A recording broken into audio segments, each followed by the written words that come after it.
Welcome to another episode of How Did It Make Sense? And today, I've met a kindred spirit, a guy called Steve Smith, who um, works in the safety space. He works in the outdoor learn environment, and he's written a book that I picked up about beneficial risk. And I was flicking through this and going, you know what? This is really cool stuff. And so I wanted to bring Steve onto the show. And we were going to talk about an event, and I have no idea what this story is. But before we get there, Steve, can you tell people who you are? What do you do? How did you get to where you are in sort of time and space, and where people can find you in the digital world and the real world? And we'll put the sort of relevant links into the show notes. So Steve, welcome. Tell us all about yourself. Thank you so much, Gareth. It's really lovely to be on this podcast with you, and I'm a big fan of your work. Kindred spirit, indeed. I definitely appreciate what you're doing, and I do see a lot of overlaps in our approach. So it's going to be a fun conversation, or at least I think it is. Um, so I'll make I, sure it is. I'm sure you will. I never imagined that I would be a safety guy or even an outdoor educator for that matter. And neither would anyone else who met me when I was young and growing up. I grew up on the East Coast of the United States in Virginia, and I grew up uh, piloting small boats around the Chesapeake Bay at an Ah, improbably young and perhaps inappropriate age. And went to college in the flatlands of Florida, spent the first 20 plus years of my life thinking I was going to be an English teacher. And of all things, and I did. I focused my college years on teaching. I got a teaching credential. I went on in grad school to study English composition, and I spent about on and off about 8 years of my life in a classroom teaching role. But things really changed for me dramatically when I took a NOLS course, National Outdoor Leadership School. Uh, okay. Semester course here in at that sort of a gap between college and grad school. I went on a semester long NOLS course, and I had my eyes opened to the enchanting, bigger classroom of the wilderness and the creative world of experiential education, not just classroom education. Yeah. So I started while I was teaching at the university, I started kind of moonlight. I had my summers free and I started moonlighting, working with camps and then smaller wilderness expeditionary programs. And eventually I had a day where I realized I need to quit my classroom teaching job improbably and go live this remarkable, the quaint and rustic life of an outdoor educator, living out of the back of my truck and working a patchwork quilt of different jobs, around the country, and climbing and mountaineering about half the time and working about half the time. And it was a lovely, lovely period of my life. Eventually, that led me on to bigger organizations like Outward Bound and the Student Conservation Association, where I spent several decades of my life teaching mountaineering, having increasingly responsible safety management roles, and I learned a lot about how to manage safety, not just from the really high quality organizations and people that I was networking with, but also from incidents that occurred on these programs in, Hmm. the wild and remote and hazardous places where we run these programs. And I learned good ways and not so good ways for an organization to absorb and recover and learn from and respond and build on these kinds of tragic events. Yeah. Um, so I started a consulting company back in 2008 called Experiential Consulting, and we uniquely work with outdoor and experiential education programs on their risk management strategies. We work with outdoor education, schools, colleges, wilderness therapy, which is a very different kind of Cool. a plunge altogether, really interesting conservation corps, and then big national conservation organizations as well. And so I'm zooming in with you today from our world headquarters here on Whidbey Island in Washington State in the Pacific Northwest of the United States for your large international audience here. And it's a real joy to be here with you today. And that's a couple paragraphs snapshot of That's really cool. Really right. cool.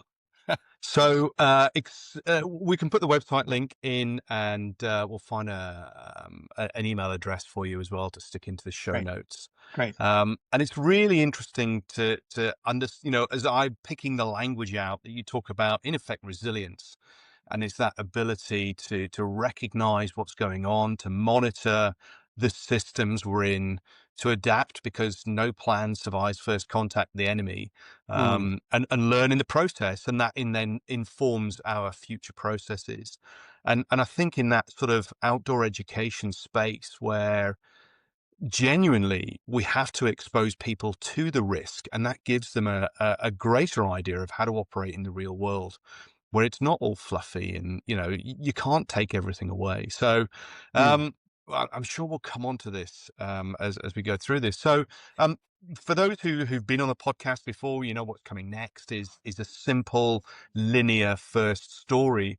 And for those who haven't, the whole idea of this is to tell the sort of story that we read in a like a media release or a social media post, or something that would be posted or written somewhere. And what we'll then do is dig deeper into that with a second story. So, Steve, Mm. what's the first story of this event? Great, great. Let me do about a 1-minute preamble just to set it Hmm. up from a technical perspective. So I'm going to Yeah, tell you yeah. the story of a rock climbing event that occurred, and it was actually a near miss, not an incident that occurred. So that adds a little bit of nuance. Um, so for those who are not rock climbers, there is kind of a subtle difference between the kinds of anchors we build in institutional settings than what you might build if you and your buddies are just out climbing Hmm. quickly alpine ridge. We tend to over-engineer these very seemingly infallible anchors with many pieces and redundant systems and equalized elements and all this. And climbing anchors are usually built with a combination of some really strong components, equalized forces distributed between those strong components, and then having redundancy, Hmm. multiple layers, so that if one aspect fails, other parts of the system would engage. And I'm sure it's the same in scuba diving Yeah. or in other settings as well, Gareth. Um, but in this story, it's a story of setting up an institutional rappel site, or Hmm. abseil, as some might say in Yeah, yeah. the world, right? Am I getting that right? Yeah, yeah. Abseiling across here, not so much repelling, but yeah, I know Yeah, exactly what you mean. yeah, abseiling or descending, using the rope from the top to descend down to the bottom. Hmm. This is a skill where we might be teaching the students how to do that for themselves. And in this case, many organizations would use two separate ropes. And one would be the rope that the students are abseiling or rappelling on. And the other rope would be a backup where the instructor at the top might be separately belaying or Okay, something. yeah, sort of lowering them down, Yeah, provide. exactly. Yeah, Exactly. So if the student makes a mistake or if something gets hung up in their rappel device or if anything goes wrong, they've already built in this layer of yeah. redundancy, right? So it sounds like a really good plan. Imagine a blue rope for the rappel or abseil and a red rope for the belay, right? Something set up Hmm. like. So we've got a scenario like this. And the story goes back quite a few years, early 2000s, uh, in Oregon, actually. So not too far from where I am now. And here's the first story. And the headline of the first story is "Carelessness Almost Kills an Experienced Climbing Instructor." You like that? Carelessness, Yeah, all yeah. That works. That works. little framing there, perhaps. Um, so the story is that this fellow was an experienced mountaineering instructor who had set up dozens, if not hundreds, of these types of rappels before. And he was actually instructing not students in this case, but a group of other instructors who were being trained as newly hired climbing instructors at this organization I was working at. And so these were sort of peers to him. That's sort of an Hmm. interesting the story. And he was chatting and bantering with his peers while he was setting up the rappel site and talking with them about stories of being an Hmm. instructor, these things. And he's setting up this You mean he site. wasn't paying attention to his work? Exactly. He was easily distracted and carelessly setting up this anchor. Uh, and instead of tying the master point or the final knot that you tie to equalize things together, clip the Mhm. carabiner or multiple carabiners into that to set up the rappel, that final penultimate part of the anchor is called the master point. Instead of tying the master point that he had been trained to use, while he was distracted, this is a scary story, Gareth. He actually tied a slip knot that was going to completely fail under body weight had he loaded it. And it looks very visually similar, actually. And Mhm. I could share my screen, or I could send you to include in the Yeah, link. send us a picture. That'd be cool. Okay, I'll send you some pictures so people can see how similar these two knots look, the recommended master point and the other one. Anyway, Kevin tied a slip knot and was about to lean back on it and go over this 100-foot cliff, which would have surely been to his doom. Yeah. Uh, and one of the attentive folks in the group pointed out the error right before he leaned back and went over the cliff. And his face turned white, and he was, shocked to see what he had Yeah. done. And so, my analysis, the first story, the simple analysis is that Kevin was distracted. He was careless. He clearly needs to pay more attention when he's tying knots. He's not being a good role model to these other instructors. He may not even be fit to be a trainer of these other instructors, and we should probably be keeping a close eye on him. Yeah. Maybe requiring some new training or demotion. Thank goodness. Extra supervision needed, more training needed. Yeah. Maybe some notes in his file or a different color helmet that he would be required to wear for a period of time to indicate that he was Yeah. under review. Thank goodness for the timely intervention of some of the thoughtful people in the group. We might want to check in on Kevin and just see if he's okay, but I think he's okay to work this next course because it's coming up Yeah. next. We has to get out there in the field pretty quickly. So I think he's fine, and we'll just carry Yeah. on. First story. So it's quite easy to sit there and judge Hmm. because of, the what could have been an absolute fatal event. And this he is going to go down first, and so he's the person, and we can't ask the questions. But I would say there's also the potential more judgment if one of the students goes down first, Yeah. he's left, and Mm, now it's like, da-da, we've got somebody that we can actually pin it on because mhm. they're alive as opposed to dead at the bottom of the cliff. So, Absolutely. so, so what's the context? What's the bigger picture behind this? The second story behind this, and also the resilience piece, the catch. And I'm sure you'll Mhm. cover that. Is Mhm. is important that it was recovered. Mhm. And there are many. I'm sort of judging ahead already. Yeah, There are many factors that allowed that judgment, that catch to happen, and those are the things that we need to sort of capture and then and reinforce in the behaviors we have.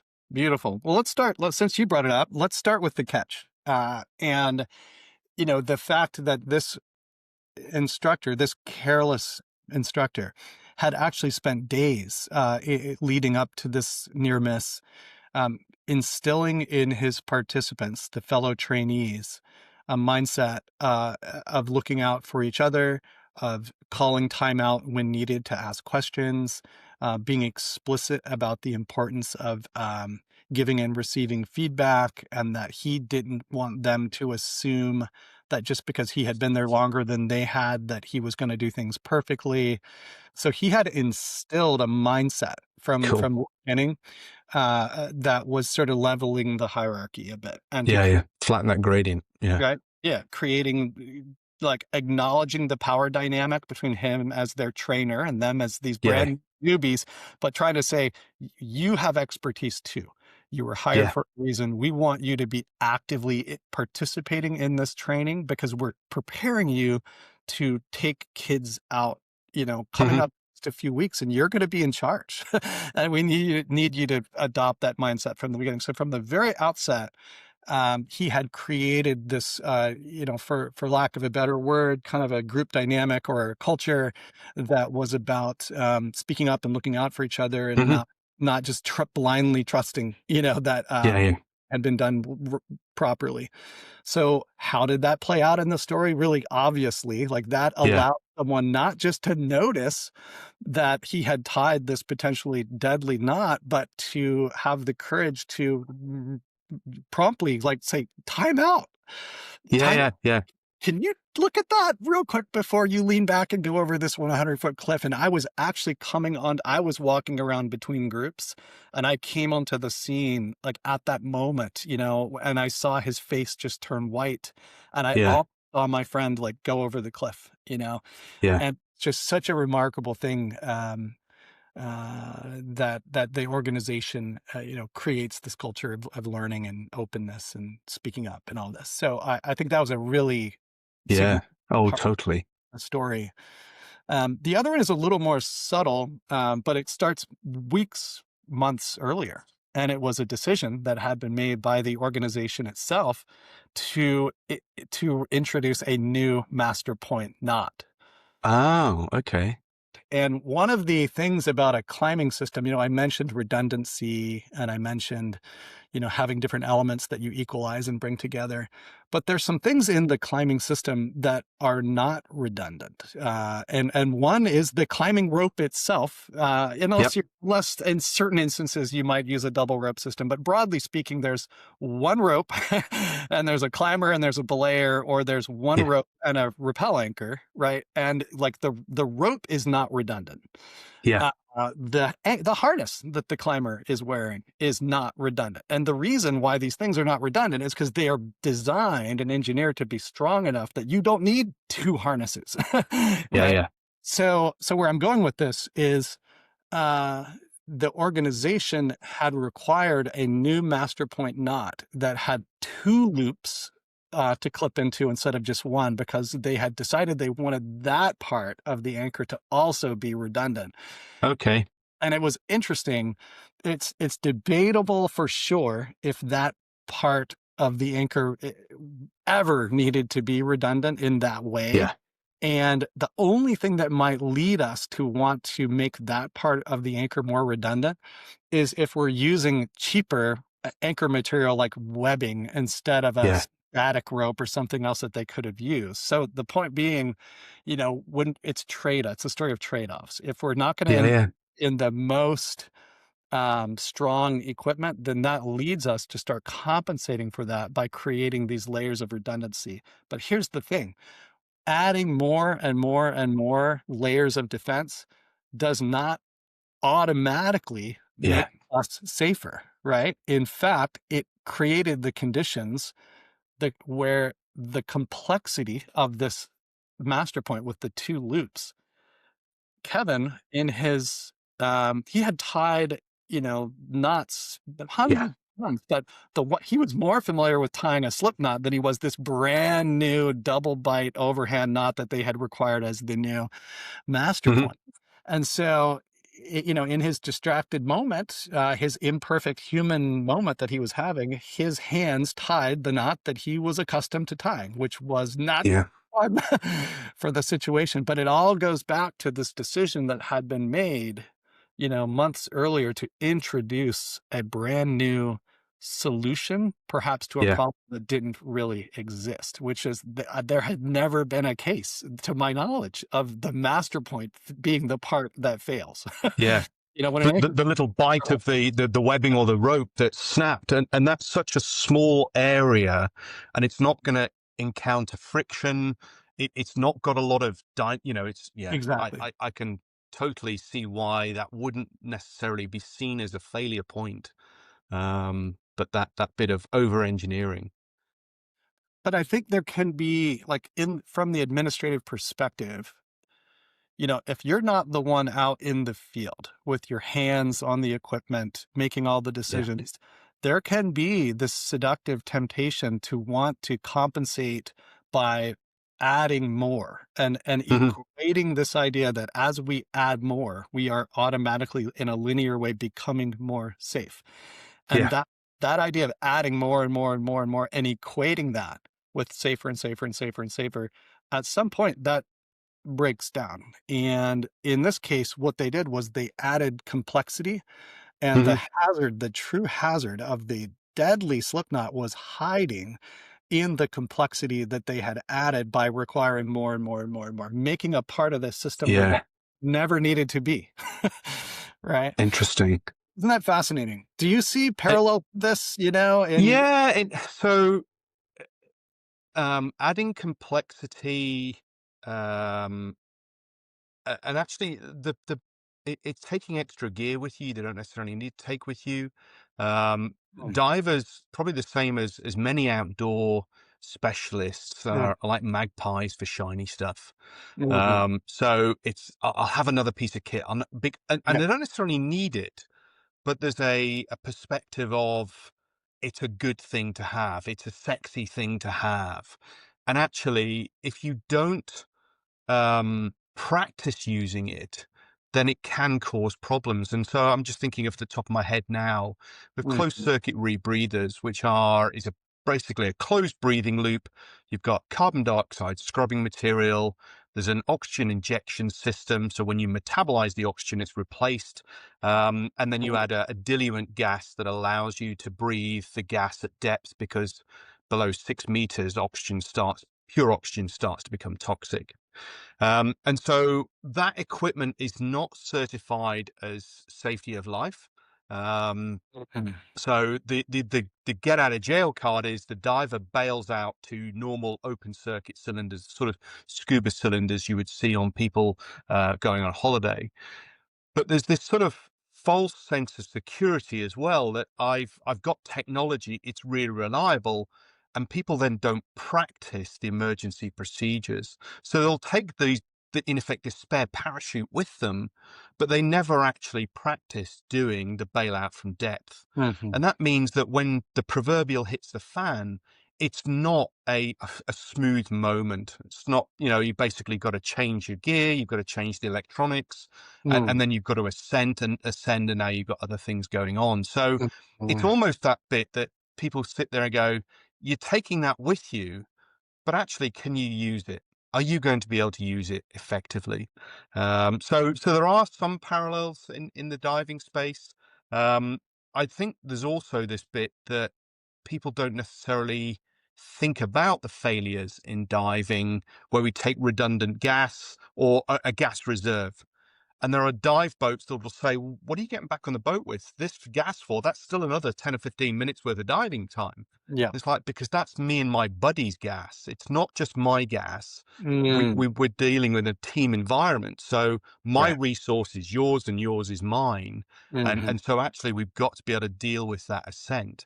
And that means that people come back on the boat with more gas than they think they should. And it's like, Mm. but that's because it all went well and we don't know what might happen. And so we build those sorts of redundant pieces in. Mhm. Um, but I thought when you were going to talk about a rappelling or an abseiling event, I thought you were going to talk about the traditional piece of abseil or rappel off the end of the rope. Yeah, yeah.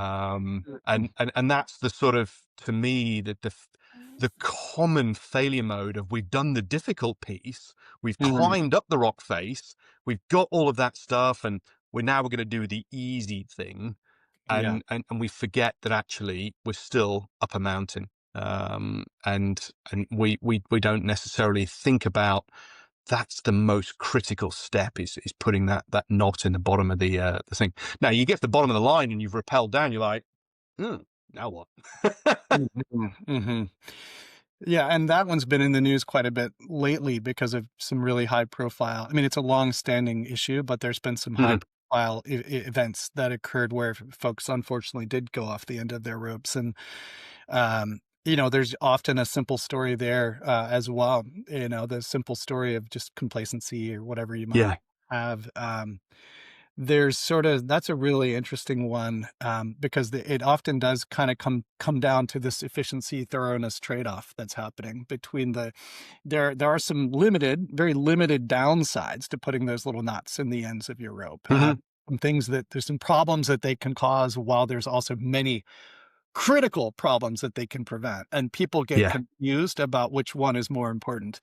Yes. Yeah. And Yeah. they choose efficiency, over thoroughness in that case, and that's the moment where, um, there's a lot more stories of people being inconvenienced by having those, Yeah. knots, but there's actual stories of people dying because they didn't have those knots. Yeah. Which one is worse, you know? Yeah, and it's that storytelling of bringing it to life, Mhm. and realizing that it doesn't matter where you are in terms of your game, that those are simple, forgetful things that, by virtue of our nature, we don't remember things that we've forgotten until something catches us out. Right. And hopefully it's a buddy who's there who picks it up before you've reached this sort of point of no return. And I think my view of I've done a bit of climbing when I was younger. I down climbed a cliff and fell about 20, 30 feet, Mm, and tore all the ligaments, cracked a rib. But it's really weird the way that we don't necessarily recognize the risk. So I did mhm, years ago. I was out in Vegas on an exercise and went to the Red Rocks mhm, Canyon, and I'd met a climbing buddy during the week. And I didn't fancy going out drinking all weekend in Vegas. I'd done enough of that, and so I basically put a note up saying, "Anybody want to go climbing?" mm, And this was a sort of an unknown situation, mhm. and where we were, most of the climbs in the UK, they're either, well, actually, most of them are traditional place, uh, their own placements as opposed to bolted stance or Yep, bolted yep, um, clip-ins. yep. But where we were there were bolted stances, and it was about a 3 or 4 pitch climb. And Mhm, we got to the top, and it was like, cool, done this. And then I abseiled down first, and I abseiled past the pitch point. It's like, mm, oh man. So I mhm. had to prusik back up and basically got myself in tied, and then, right, you can come down. And the guy said to me, "How did you do that?" I'm like, Mm, okay. And he knew nothing about self-rescue technique or anything else like that. I'm thinking, yeah. I've just done a multi-pitch climb with a stranger who I believed would have been able to help manage me if I'd had an issue. Mm, Um, and that was probably a false confidence piece. So I think there's an interesting bit of how do we manage that, mhm. that we don't think about the risk. So how do you address that in your space, in the education space from your area? That's beautiful. That's a great story, and I'm glad you had developed that skill in advance, that you had recoverability, right? And the ability for you to adapt and improvise. Uh, my guess is that fellow, the he just had not imagined the possibility of it not going well, because it had gone well every single time, Yes. right? And he had always stopped at the right place, and he had never needed that skill, Yeah. and he had not been mentored or brought up in a way that would do things like, let's prepare in advance for when Hmm. things aren't perfect. Let's expand our toolbox Yeah. of coverability and adaptive capacities that are going to let us, um, all this stuff is great when everything goes well, and when the ropes are the right length and the weather is good, and we don't drop the essential piece of equipment, the belay device or rappel device. Yeah. And, you know, I've definitely, very early in my climbing career, found myself in situations where I had to sort of improvise and really learn pretty proactively the benefits of practicing these self-rescue skills, that they're at your fingertips when you need Yeah. them. Not really like dusty, like, how do you do this munter hitch again? And I did drop my rappel device off of the very top of Tahquitz Rock down in California and have to rappel 6 pitches on a munter hitch, which makes a lot of friction Yeah. and open. Grooves. Yeah. Go and throw those carabiners away when you get down. Yeah, there you go. Yeah, exactly. But it was because I had learned how to do that, that gave me the ability to improvise like that. So, I think using scenarios, in order to help people understand, where their edges are and what's the Hmm. difference between normal and what are some skills that you might need to have. I think it also kind of comes down to this really interesting, foundational question. Are we trying to design these experiences and these programs to be fail safe, or Hmm. do we want to acknowledge the human potential for error proactively and instead strive for failing safely? And can we design systems and programs and organizations that are going to, obviously, we want to prevent human errors from happening. We want to learn from them Hmm. when they do happen. It's not like we are permissive of the idea that, oh, people are going to just make mistakes all over the place, but people are going to be imperfect and make mistakes.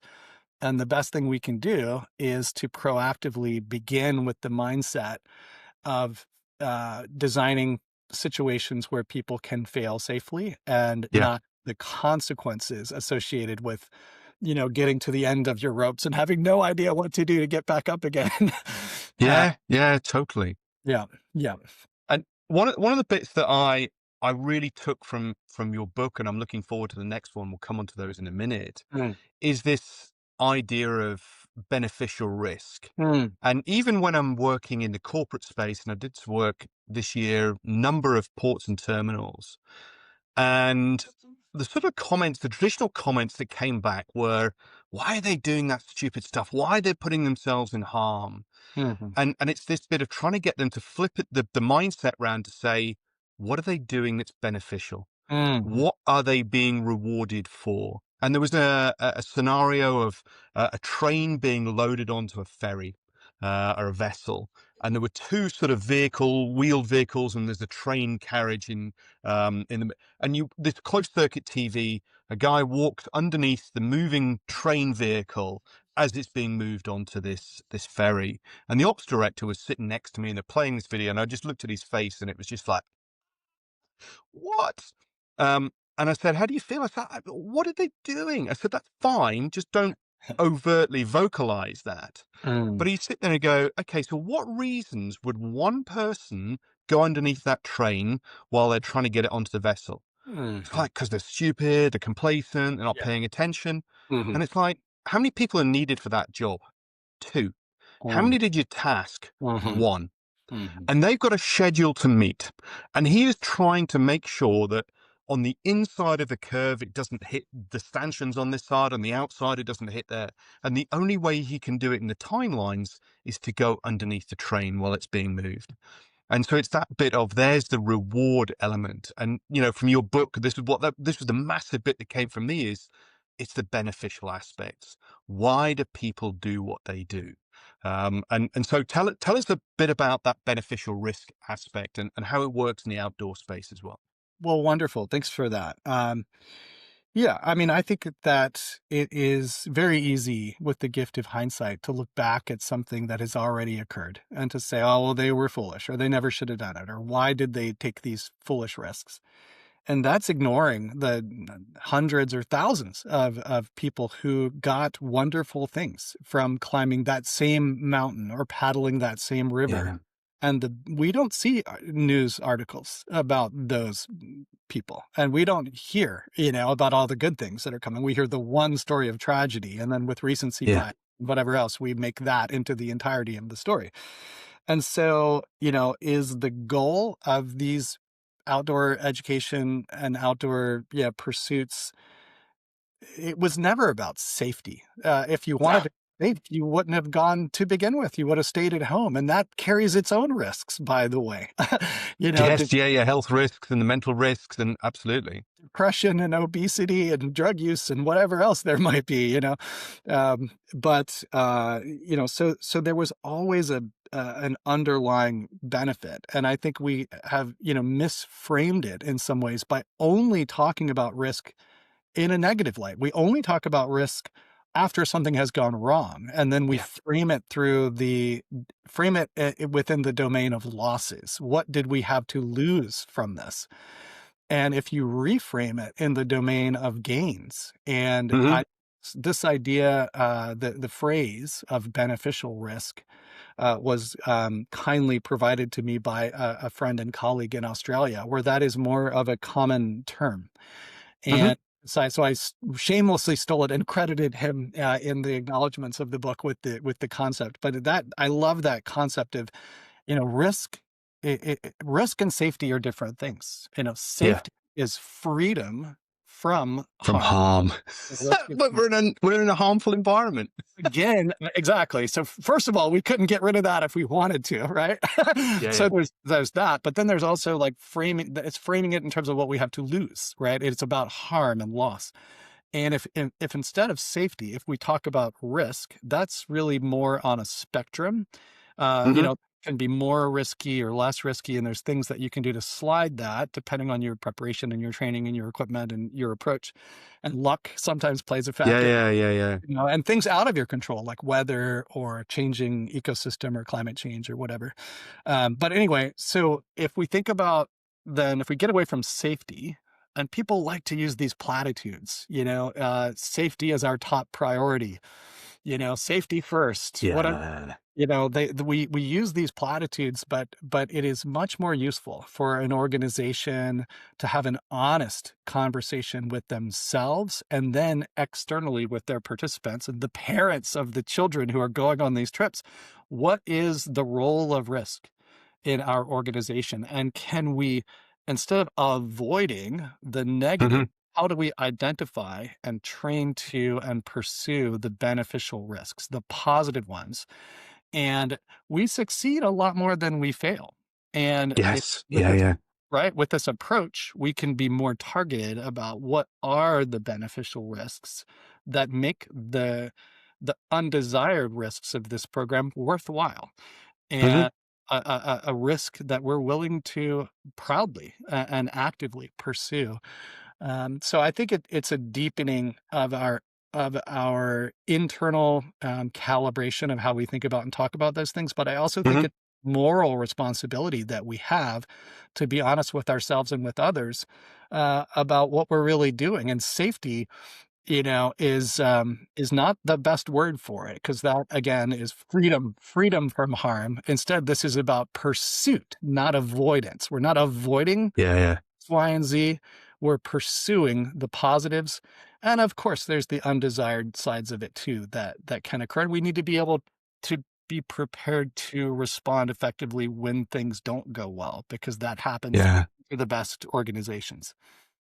Totally. And talking about organizations, what's your experience of the organizational perspective of risk and the negative sides that come for that?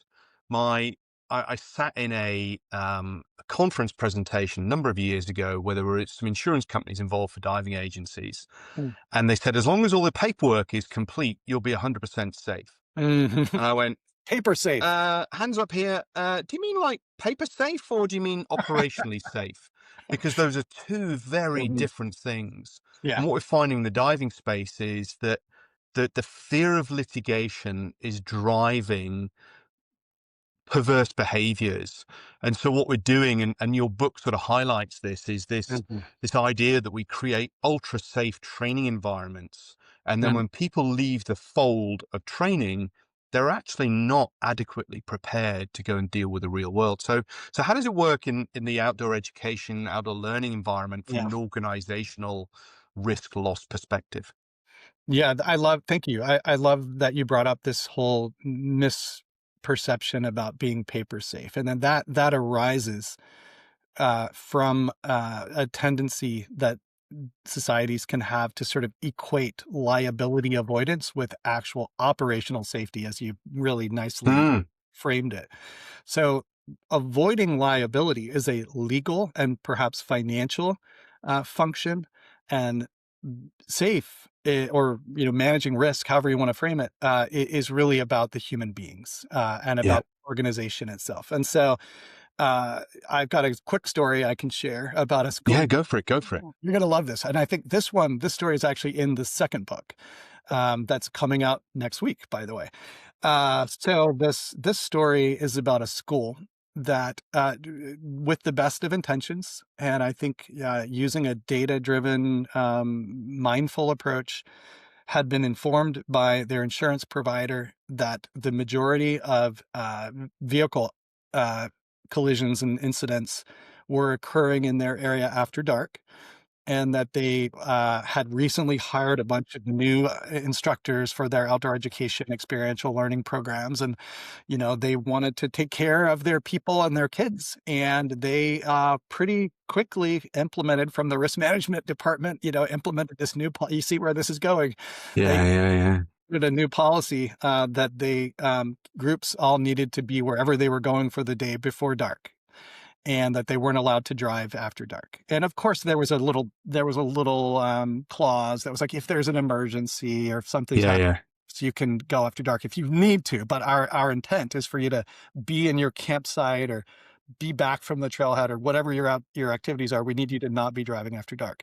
So this was a data-driven decision by the organization with the best of intentions that completely backfired from an operational safety perspective, because Mm, found was in their desire to follow the safety rules, people driving like lunatics down Forest Service roads and remote places right at dusk, trying to get to where they needed to be, before dark yeah, to follow the rules.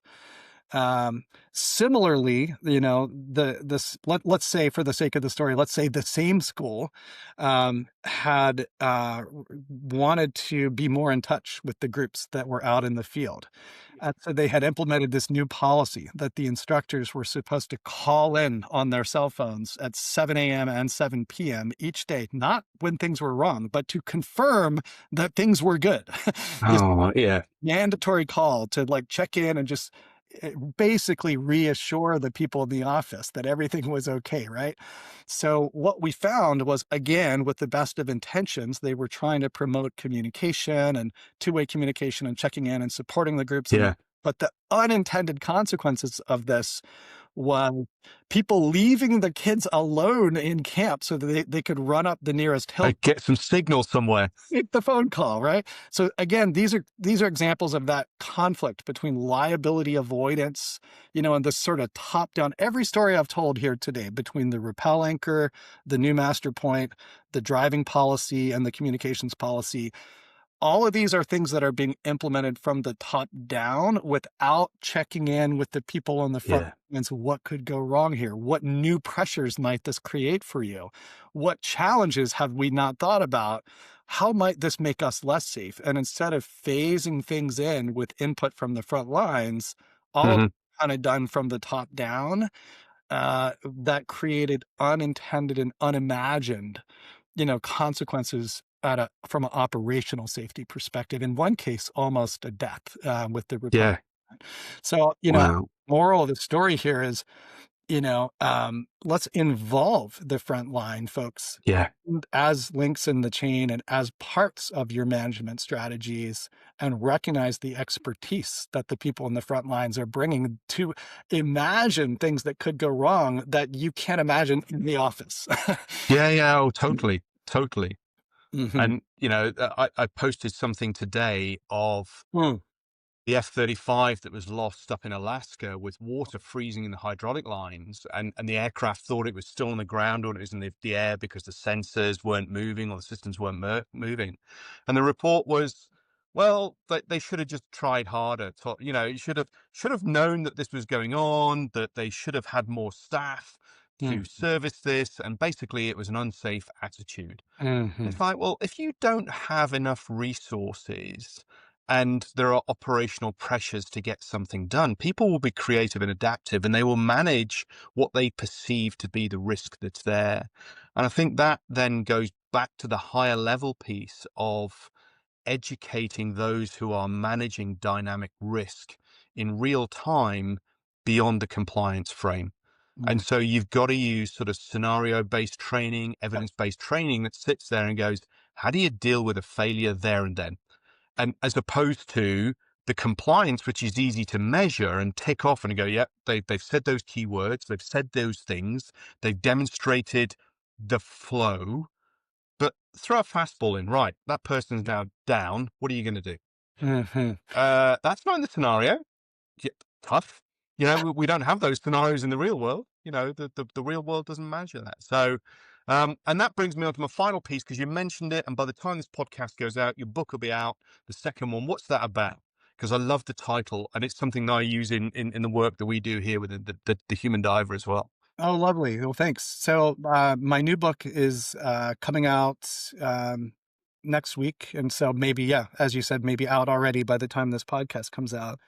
And it's safety science for outdoor and experiential education is the title, and it's my attempt. It's sort of like my self-directed dissertation, where I spent the last 5 years or so um, distilling a century of safety management using key events and the evolution and different models and ways of thinking about safety management over that period of time, and then trying to translate that back into tangible, practical stories and case studies for my industry, the outdoor and experiential education industry. So, what can we learn from the Industrial Revolution, or 3 Mile Island, or the Space Shuttle Hmm. Challenger, or the more recent events with Boeing? Uh, Yeah, and speaking of which, when those Boeing planes first started to crash, the pilots were initially blamed for both of those crashes. And as we know, there's more to the complexity of that story and the pressures that yeah, pilots were experiencing in trying to understand and fly a plane that had elements in it that they had never been told about or trained in yeah, what yeah. to do. And um, so the book is really it's very exciting for me. I'm looking forward to it. It's that nerdy bit of you go, this, and the abstraction that is needed, and when you get it, you get it. And the subtitle of the book, which you alluded to, is Were We Lucky or Were We Good? And it's an invitation for us not to wait for things to go wrong, not to Yeah. just study the 3 Mile Islands or the Challengers, but to learn from everyday work, to learn every day. And I love this question of were we lucky or were we good? Because it invites, I think it in a non-threatening way. I think it Mm. invites the potential for people to actually be honest and say, well, we were pretty lucky today. Or was there Yeah, anything yeah, else that we didn't know about? Or did we succeed today only because of some wild, coincidence or luck or something that didn't go according to plan? And what can we learn from that? yeah.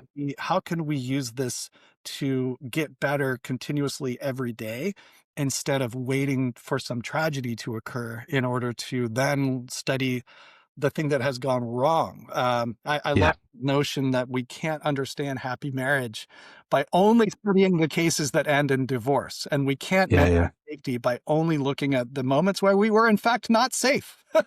yeah, Right? yeah. So Oh, totally. so this book is an attempt to distill that last century, of lessons learned and the evolution and thinking, and it really is very little of my own work, and it's my attempt to stand on the shoulders of giants and translate the remarkable work of people like, Yeah. James Reason and Rasmus Eric and Destiny here and James. Yeah. and all the wonderful safety scientists, and yourself. I've got a section of the book that was inspired by one of your blogs. As well. And, I think that it's my attempt to stand on the shoulders of the giants who have done this research and developed Wow. models. And Yeah. my job is to be a translator and to bring that That's to yeah. my community. And it's been really fun and humbling and enjoyable. And I'll send you one of these, Gareth. I made some stickers that were we lucky or were we good? Here's a fellow here's a fellow camped right Excellent. to a tree that's getting hit by lightning. Here's a fellow who's set up, in a tsunami zone. um, there's a there's a true story of me camping with my students in Joshua Tree and sitting right next to this snake that was under the rock that we were having dinner at, and not knowing it until dinner was over.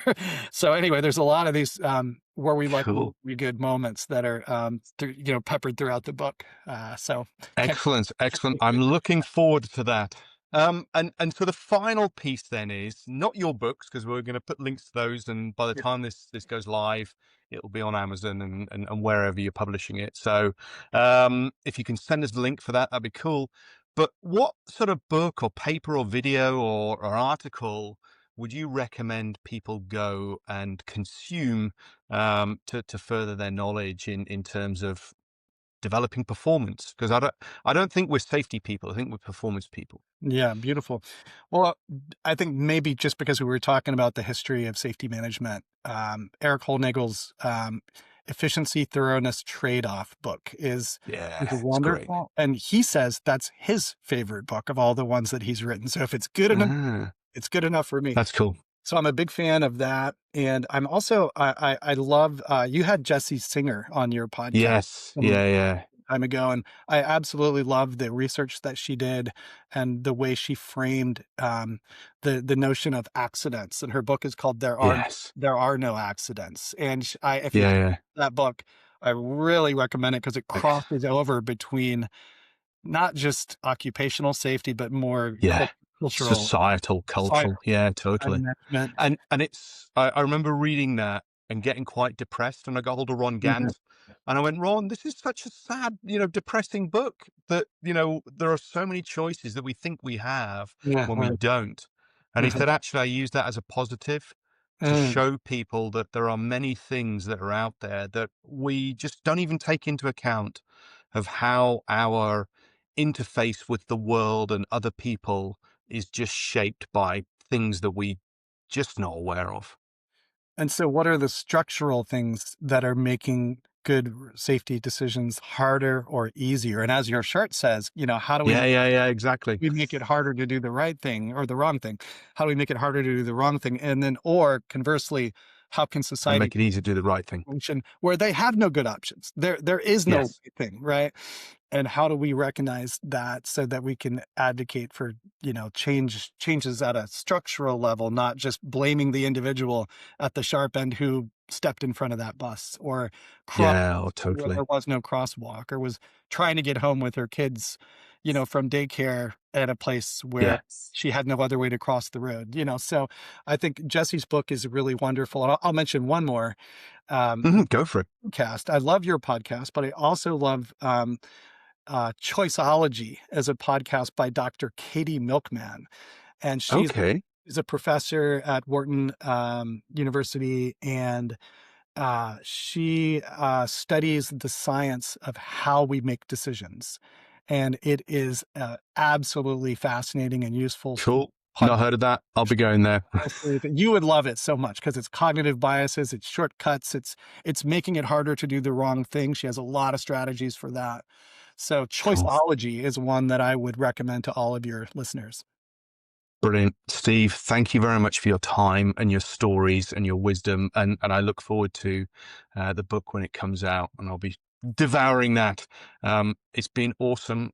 Anything else? Final thing from you? Final thing for me is, really appreciate all that you do as well in advancing this really important work in not just the scuba world, but outside of that. And, I've learned so much from you and your approach, and it really is a joy and a pleasure to get to chat with you. And I just hope to get to do so again soon. I hope so too. And hopefully we'll see you in Croatia in May and we can do something then. That sounds like Brilliant. yeah. Awesome. Thanks very much, Steve. Take care. Thanks, Gareth.